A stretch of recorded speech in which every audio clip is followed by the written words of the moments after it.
सरकार बनाने की स्थिति में अभी भी वही एनडीए गठबंधन और काउंटिंग के बीच की आज की सबसे बड़ी खबर आपको बता दें, पीएम मोदी ने पूर्व सीएम चंद्रबाबू नायडू से बात की है। बड़ी खबर आपको बता रहे हैं, फोन पर प्रधानमंत्री मोदी ने टीडीपी अध्यक्ष चंद्रबाबू नायडू से बात की।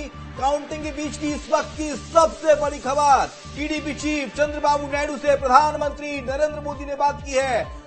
फोन पर प्रधानमंत्री मोदी ने टीडीपी चीफ से बात की है। तो लोकेंद्र, क्या मायने हो सकते हैं? एक और जहां बीजेपी बहुमत का आंकड़ा तक नहीं छुपा रही है, अगर एनडीए की बात की जाए तो 290-292 सीटें फिलहाल रुझानों में दिख रही हैं, और इस बीच प्रधानमंत्री मोदी का टीडीपी चीफ से बात करना किस ओर संकेत करता है? कहीं ना कहीं विधानसभा चुनाव में जो जीत भी मिली है टीडीपी को, हो सकता है कि एक कर्टसी जिस तरीके से बातचीत होती है, बधाई दी गई हो यहां पर, और उस लिहाज से भी इसको देखा जा सकता है। हालांकि अब टीडीपी और जेडीयू की जो भूमिका है वो इस गठबंधन में सबसे अहम होने जा रही है, क्योंकि दोनों ही दलों को अच्छी खासी सीटें मिली हैं, और उसकी वजह से एनडीए इस वक्त बहुमत में दिखाई दे रहा है। देखिए, विदिशा सीट से शिवराज सिंह चौहान की बड़ी जीत हुई है। विदिशा लोकसभा सीट मध्य प्रदेश की हाई प्रोफाइल सीट, और 5 लाख से ज्यादा मतों से जीते हैं मध्य प्रदेश के पूर्व मुख्यमंत्री शिवराज सिंह चौहान। कांग्रेस के प्रताप भानु शर्मा को उन्होंने हराया है और 5 लाख वोटों के अंतर से जीते हैं। लोकेंद्र, जो बात कही जा रही थी कि देश में सबसे ज्यादा वोटों से जीत का रिकॉर्ड बना सकते हैं शिवराज सिंह चौहान, मुझे लगता है शायद वो रिकॉर्ड बन गया, या फिर कोई एकाध प्रत्याशी और होगा। रिकॉर्ड वो बन जाता, लेकिन इंदौर में क्योंकि कैंडिडेट नहीं था, तो वहां पर शंकर लालवानी 10 लाख के आसपास की लीड लेकर बैठे हैं, तो वहां पर वो रिकॉर्ड तो शायद नहीं बनेगा। लेकिन अच्छा, मध्य प्रदेश में आप देखेंगे सारे नेताओं का जो मार्जिन है वो कहीं भी आपको क्लोज फाइट जैसा नहीं दिखा है, अच्छा मार्जिन दिखा है। गुना सीट की भी अगर बात करेंगे, ज्योतिरादित्य सिंधिया की यहां पर जीत हुई है, और कांग्रेस के राव यादवेंद्र सिंह को उन्होंने शिकस्त दी है। वो उन्होंने भी जिस तरीके से मेहनत की, पिछले चुनाव से सबक लिया, वो बार बार ये कहते रहे कि भाई जीत की गारंटी नहीं है। वो कार्यकर्ताओं को भी कई बार उन्होंने टोका कि माला पहनाने तक सीमित मत रहिए और मेरे आगे मत दिखाइए कि हम बहुत ज्यादा एक्टिव हैं, आपको काम करना होगा मैदान पर। ये चीज उनकी तरफ से लगातार यहां पर कही जाती रही, जिसका असर यह है कि फिलहाल चुनाव में वो जीतते हुए नजर आ रहे हैं। और बाकी में देखिए, 2019 में जो ज्योतिरादित्य सिंधिया का गढ़ छिन गया था उनके पास से, वो अपना गढ़ को वापस पाने में कामयाब रहे। इंदौर सीट पर शंकर लालवानी की, यानी कि भारतीय जनता पार्टी की बड़ी जीत हुई है। लंबे अंतर से जीते हैं शंकर लालवानी, और दूसरी बार चुनावी मैदान में थे, और शंकर लालवानी ने यहां से जीत दर्ज की है। इंदौर लोकसभा क्षेत्र में मौजूदा सांसद हैं, सुमित्रताई के बेहद करीबी हैं, और इस जीत को लेकर पहले से आश्वस्त थे। हालांकि नोटा में भी इंदौर में अच्छे खासे वोट पड़े हैं, जो कि एक रिकॉर्ड बना है नोटा में बटन का। अगली लोकसभा सीट का आपको हाल बता देते हैं, यहां से कौन प्रत्याशी जीता है। देखिए, ये आपके सामने ग्राफिक्स। राजगढ़ से दिग्विजय सिंह फिलहाल पीछे चल रहे हैं। दिग्गी राजा, जो कि राजगढ़ उनका गढ़ है, 60,973 वोटों से पीछे चल रहे हैं। मध्य प्रदेश और कई जगह आपने देखा कि उन्होंने काउंटिंग को लेकर सवाल उठाए थे, काउंटिंग रुकी भी, लेकिन रोडमल लांगर की यहां पर बढ़त लगातार बनी हुई है। और दिग्विजय सिंह के बारे में कहा जा रहा था कि राजगढ़ में ऐसा नहीं है कि यहां पर बहुत ज्यादा मजबूती उनकी दिखे। और हमारे 2 सहयोगी इस वक्त इंदौर में मौजूद हैं, सचिन हमारे साथ मौजूद हैं, और इस वक्त गौरव भी हमारे साथ मौजूद हैं। गौरव, इंदौर को लेकर जरूर एक सुर्खी बनेगी, क्योंकि शायद यहां पर 2 रिकॉर्ड बने हैं, नोटा को लेकर भी और जीत को लेकर भी।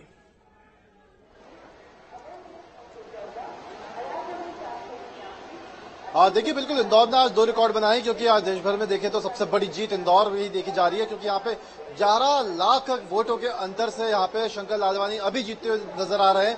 और ये जो वोटों का आंकड़ा है, ये आगे चलकर और आगे बढ़ेगा, क्योंकि अभी कुछ राउंड और बचे हुए हैं, शाम तक अभी मतगणना होनी है, कई सारे राउंड्स बचे हुए हैं, और उसमें जो ये अंतर है वो बढ़ेगा। और वहीं दूसरा रिकॉर्ड देखें तो नोटा का है, क्योंकि 2 लाख से ज्यादा नोटा पर वोट अभी तक काउंटिंग में आ चुके हैं, और साफ तौर पर ये 2 रिकॉर्ड आज इंदौर में देखने को मिल रहा है।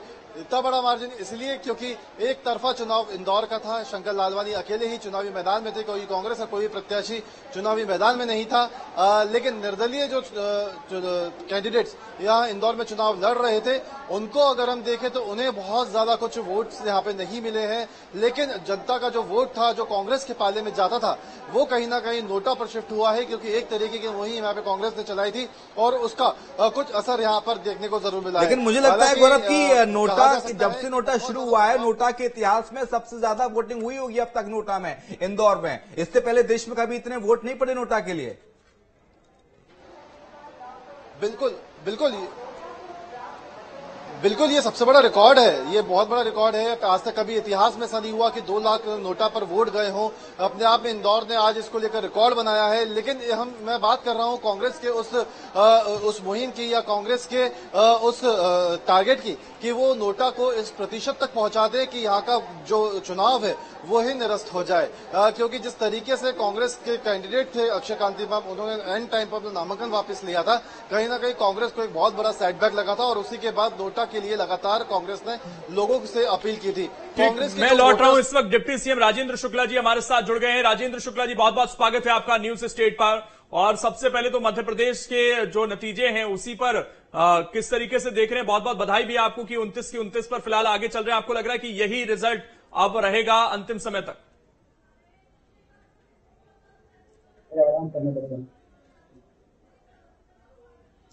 राजेंद्र शुक्ला जी, आवाज पहुंच पा रही है आप तक मेरी?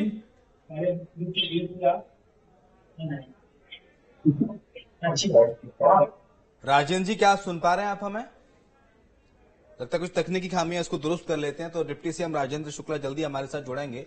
मध्य प्रदेश के उप मुख्यमंत्री राजेंद्र शुक्ला थोड़ी देर में हमसे कनेक्ट होने वाले हैं, उनसे भी हम सवाल जवाब करेंगे। लेकिन देखिए, फिलहाल भारतीय जनता पार्टी 241 तो कांग्रेस 99 पर रुझानों में नजर आ रही है। तो वहीं इंडिया अलायंस 230 प्लस जाता नजर आ रहा है। तो वहीं एनडीए 293, अदर्स के खाते में 20 सीटें हैं।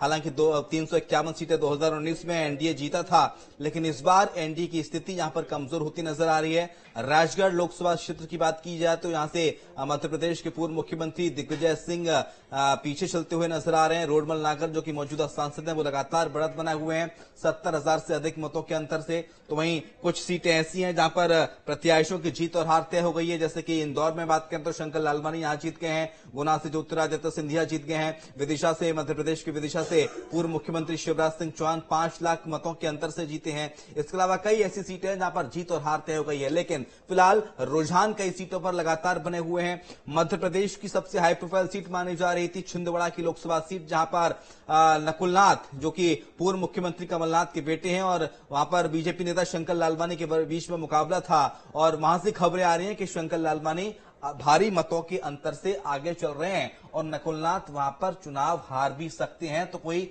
अतिशयोक्ति नहीं होनी चाहिए। लोकेंद्र प्रताप भानु शर्मा हारे हैं विदिशा से, शिवराज सिंह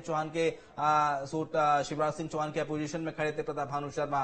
तो वहीं देखिए, अरुणाचल प्रदेश में कौन कौन दिग्गज, बीजेपी से किरण रिजिजू जीते हैं। देश के दिग्गजों की जो हाई प्रोफाइल सीटें हैं वो हम आपको बता रहे हैं। किरण रिजिजू भारतीय जनता पार्टी से, ये देश के दिग्गज जो कि जिन पे इनकी सीटों पर जीत और हार तय हो गई है। और हमारे साथ राजेंद्र शुक्ला, डिप्टी सीएम मध्य प्रदेश के, एक बार फिर से जुड़ गए हैं। राजेंद्र जी, बहुत स्वागत है आपका न्यूज स्टेट पर। सर, सबसे पहले तो आपको बधाई कि शुरुआती रुझान में मध्य प्रदेश में भारतीय जनता पार्टी सभी 29 की 29 सीटों पर जीत दर्ज कर रही है। क्या कहेंगे इन रुझानों को देखते हुए?